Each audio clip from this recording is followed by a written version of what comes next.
What is going on, everybody? Back at you again with another edition in this episode of this Move the Chains podcast with your man and your host, Sam McIntyre. We're doing well tonight on this great Friday, Frisky Friday. I'm repping my Super Slam t-shirt. We're rocking Super Slam, two legends going at it. Undertaker, Stone Cold. Yes, let's go. Okay, so I wanted to dive in today.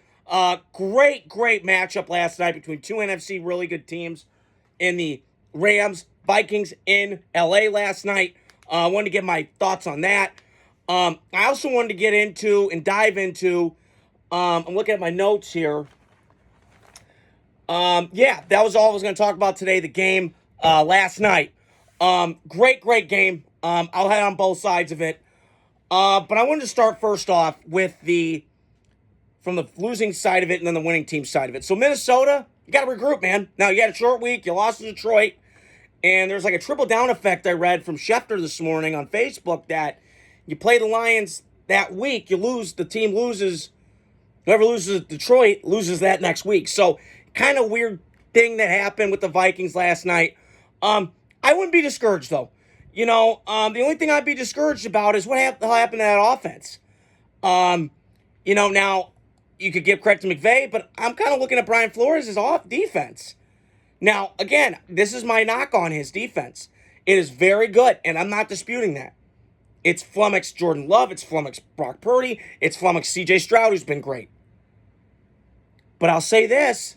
You run a lot of that cover zero, that blitz, all blitz defense, you're kind of screwed. Now, it's feast or famine. If you get there, woo, you won.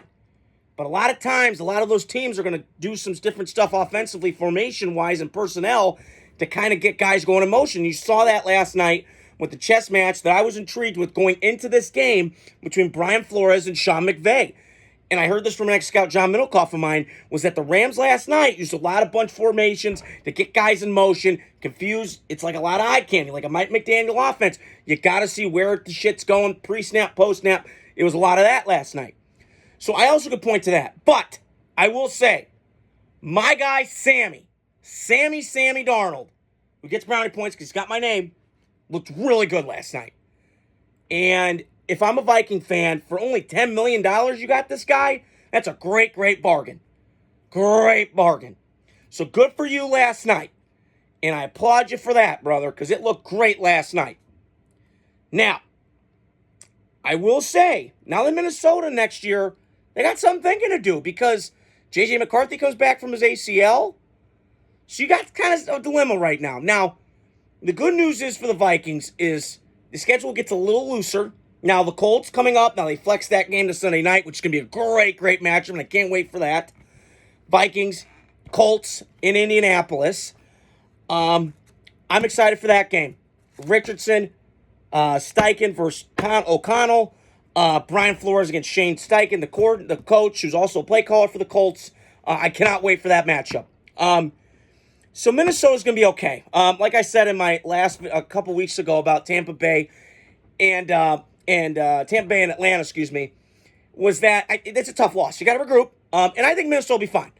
I would be a little alarmed though. Now look, they got 10-day rest. They can just recover. They can relax, watch the film, get better. I'll tell you what, Justin Jefferson is an absolute stud. And I'm finally glad Sammy Darnold got a chance last night because I've been waiting for this for a long time. A lot of scouts that I know love Sam Darnold. Now listen, he's reckless. I'm not disputing that. He's got a little Favre in him. A little Romo. Okay? Not always going to be pretty. A little rough around the edges. But you know what? You see the wow pops off your screen. The arm. The movement ability. Climbing up in the pocket. The great eye recognition. Okay, don't see something one way. Okay, middle, no. 3, yes, pow. There you go. Fire that touchdown in there. So a lot of stuff good from the Vikings last night. Their run game looks really good. Their offensive line looks good. I am holding concerns, though, with Christian Darrisaw, their all-pro left tackle. They gave $110 million to in the offseason, one of the better ones in football. You hope he's okay, and it's not season-ending. Because if it's season-ending, you saw last night when he went out, that offensive line got pushed around by the Rams. So a lot of things that kind of went wrong for the Vikings. I was a little concerned with the second half. Maybe the Rams just did a better job defensively. Chris Shula did a nice job, the new defensive coordinator for the Rams after Raheem Morris left and took the Atlanta job. So a lot of good things last night from the Vikings. I wouldn't get too caught up on it, but you got to win now. You know, you're 5-0, rolled that streak. This reminds me of 2016, then you kind of fell off. Let's not have it happen again, Minnesota. Okay? Now, I'm not going to get into the whole, fraud calling. No, stop. They're not frauds. They're a good football team, really well coached. They just had a bad night last night and a short week after losing the Lions at home in an NFC North divisional matchup with the Skull Chance. So, I wanted to flip to the Rams last night because one of my favorite underrated quarterbacks that I've ever watched in my lifetime played last night, and that guy is Matt freaking Stafford. He balled last night, and I shouldn't have doubted him, man. This guy, I'm telling you, the more I watch him, he reminds me of Favre. He's a poor man's Favre. Throws some shitty picks, and I mean shitty picks. I'm like, what the fuck was that? And then you go, okay, yeah, that's why he was the number 1 overall pick. I got told years ago, I think it was this coward that got this told from Mo Kiper, was that he was so damn gifted, and he'd come out of high school, he was the number 1 pick in the country. And I truly believe that. You saw it early on in his Lions career. He just was on a shitty fucking team with not a lot of players. But I'll tell you this, that Ram team right now, they're getting their guys back. Watch out. Watch out. It could get a frisky playoff team. I'm watching last night. That Niner win was huge for them because now if they win their next couple games, now it's a week-to-week league, I'm just saying, now you got some momentum. Now you got to go, okay, all right, maybe we got something. You know, Cooper, listen, he's not the player that he once was, obviously. And I don't buy anything for a second with the trade rumors. That was a bunch of crock of shit. I didn't buy any of them. Trade Stafford where? Do you want to send him a dysfunctional mess? Wrong. He's already done that once and got his ass beat and had too many surgeries on his back. Okay? Now he's got a team. And Kyron Williams, Notre Damer, I'm going to show it here. I got my Irish, repping the Irish, okay? He balled at Notre Dame and he's playing well in the NFL. Great find for them late in the 5th round, I believe. I have to do my research. But he's a great player, really good running back. He's been carrying the rock lately. He's been looking good doing it. Physicality, power, everything you want. He's got it. Now, this Puka Nacua kid, he's a stud too. And Sean McVay, say what you want, but I'll tell you what, that guy can coach. And last year was a prime example. Not a lot of people picked the Rams to do shit. And they got hot near the end. And Matt Stafford puts his team on his back with elite throw after elite throw after elite throw. He's one of my favorite watches in the league. And you got to sit and ask yourself, what guy, when it really gets down to it, do you want in the 4th quarter? I want that guy because that guy's got a fire in his ass. He's tough as hell. He's got passion. He's a film junkie that I've read about. This guy is complete quarterback. And there's a reason that he was picked number 1 overall back in 15 years ago.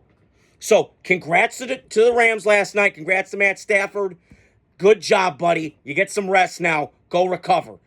And I also think, on the flip side of it, the Rams defense last night, who I want to give a shout-out to, they look great.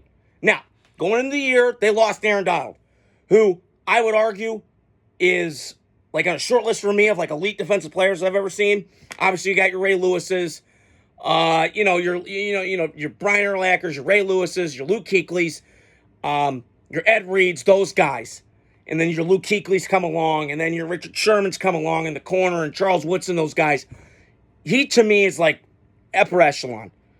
I think him and JJ, to me, when they were at their peak, now, JJ obviously had a lot of injuries, and his position was a little bit harder because he was playing inside against guards and tackles, so no Aaron Donald, but they were both dominant in their prime.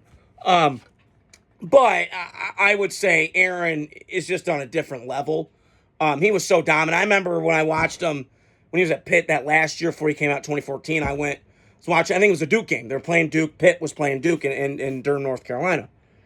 And I remember sitting there and he was like, quarterback takes a snap. He like reads the key, takes the whole ball out, and it's just in one play. And I went, that's it. Yep, going to work on Sundays. So I've known Aaron Donald was going to be great from the start. Little undersized, but it doesn't matter. John Randall was, and he became a Hall of Famer undrafted. Story's remarkable, too. So, what do I make of this game going forward for both teams? I'll reiterate it again. Minnesota, tough loss. They're going to regroup. They'll be okay.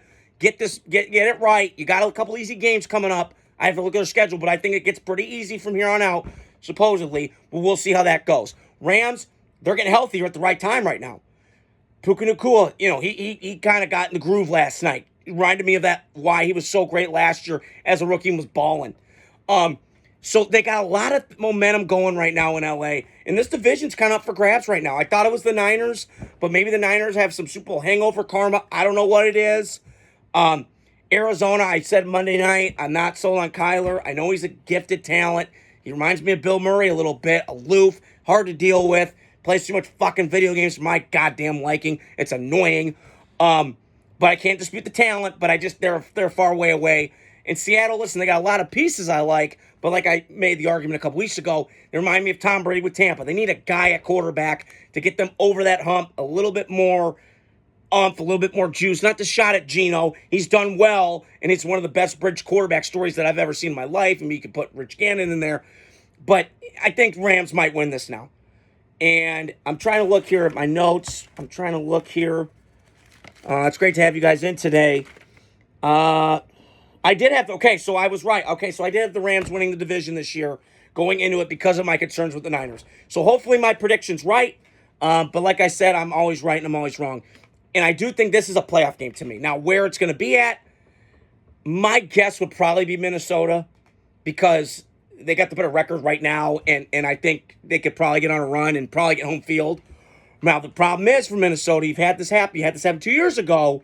You lost home to Daniel Jones. Now, different, same thing.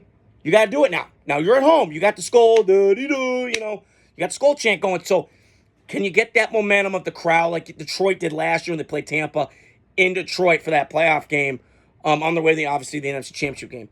So that's all I want to say tonight. Great game last night. Horse shit call at the fucking end. I was so mad and angry. I felt like the refs were sucking me off dry with some bullshit. But it is what it is. Got to play the game. Refs miss calls all the time. So I just want to hop on here tonight. Hope you guys are doing well on this frisky, fun Friday. Like I always say on my episodes, hit the like, subscribe, share button, comment on this video, and talk to you guys soon. More videos will be coming.